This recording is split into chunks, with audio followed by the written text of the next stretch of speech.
Anyway, Stack Heels kicking rhythm of social circumcision.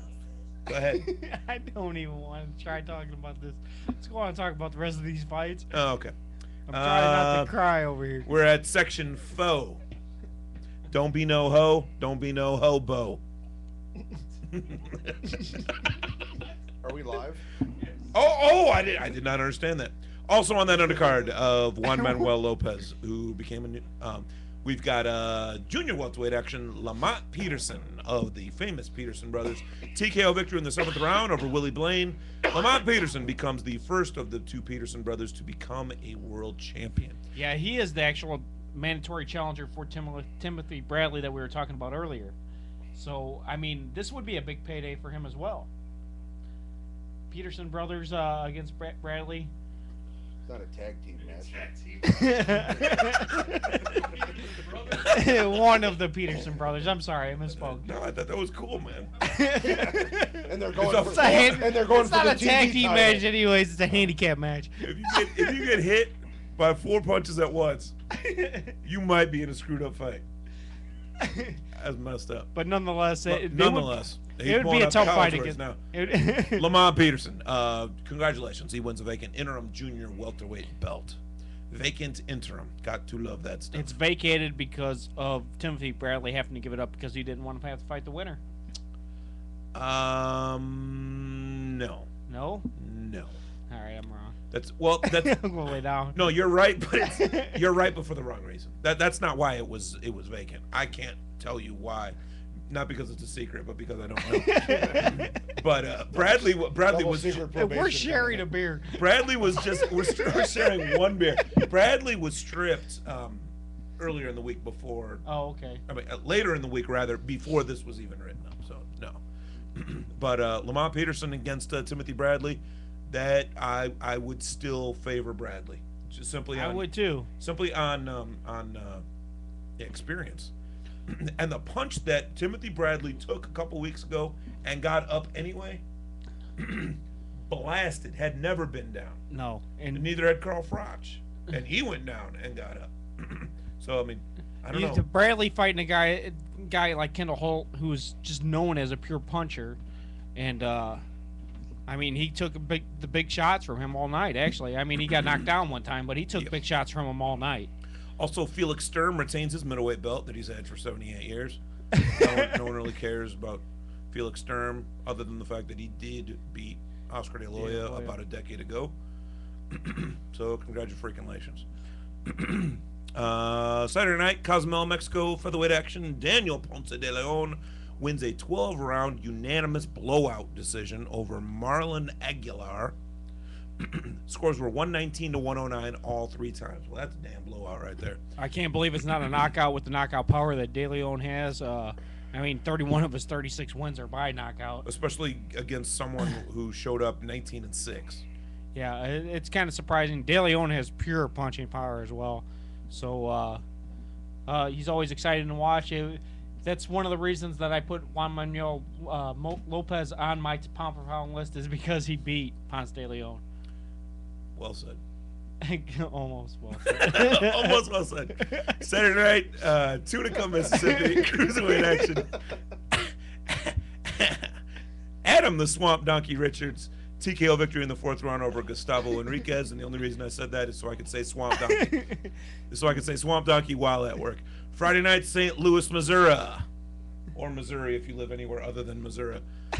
Junior middleweight action. Corey Spinks wins a 12-round undeserved split decision over DeAndre Lattimore, and I say undeserved because I think DeAndre Lattimore won that fight by 3 rounds. I do not think so. I thought Spinks won that fight.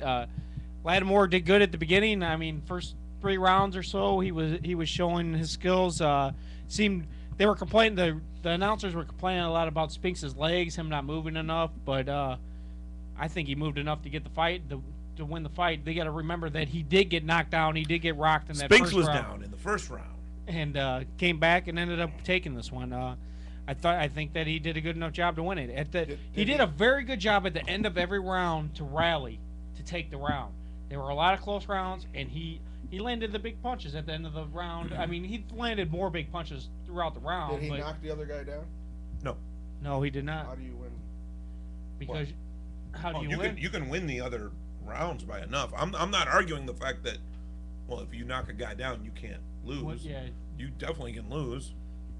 it just happened. It just yeah, Carl Froch, I mean, came back and knocked out Jermaine Taylor. So Yeah. it sure as shit can happen. It's just I just said shit. Twice tonight, racking it up. Corey Spinks still, well, no, not still at all. He wins the vacant junior middleweight belt. So Yeah, he actually he already had a belt. He didn't have a belt coming into this, but he had He numerous.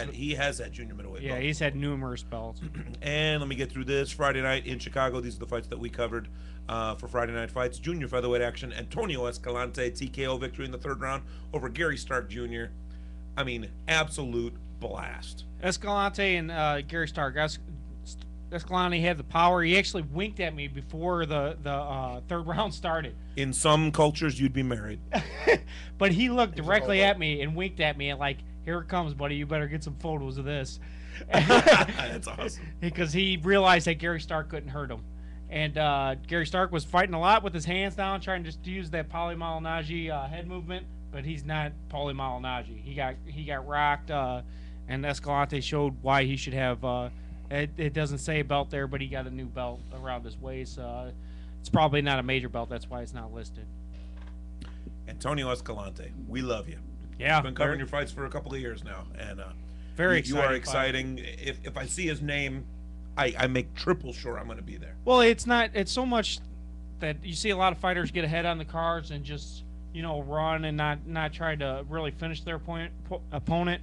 Escalante's not like that. He's one of those guys that want to finish him every time he gets into the ring. If he's well ahead on the cards, he still tries to finish the fight early. Also, Danny Jacobs, super middleweight action, knockout in the second round over Jose Varela. Danny Jacobs didn't really have to try to finish this one early. It just not so much. And heavyweight action, Deontay Wilder, knockout in the first round over Joseph Rabot. And I've got visual aids tonight, man. I've got visual aids. I've got visual aids all over. I am the autograph whore, so obviously I had Deontay Wilder sign over his photo. 6'7" heavyweight. He stepped over the rope to get into the ring. That alone was impressive. To see someone whose name is not Valuev step over the top rope. Or the Big Show. What impressed Or me? the Big Show. What impressed me, not so much. I mean, he obviously knocked this guy out in the first round, and he has some power, but his speed at heavyweight. I take photos of heavyweights all the time, and they're the easiest to photograph just because they're always slower because they're bigger guys.